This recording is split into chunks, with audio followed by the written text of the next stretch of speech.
Assalamualaikum warahmatullahi wabarakatuh. Alhamdulillah kita kembali dipertemukan pada sesi yang ke-6.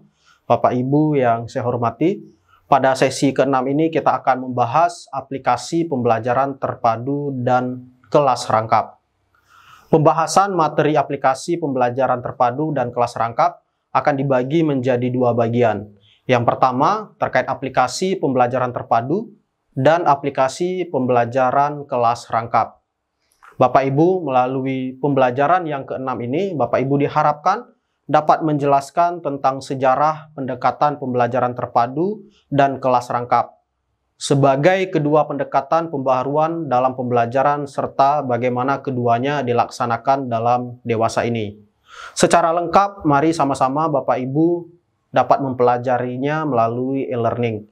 Semoga Bapak Ibu dalam keadaan sehat dan dapat mempelajari semua materi dengan penuh semangat. Demikian yang dapat saya sampaikan melalui video pengantar ini. Saya akhiri. Assalamualaikum warahmatullahi wabarakatuh.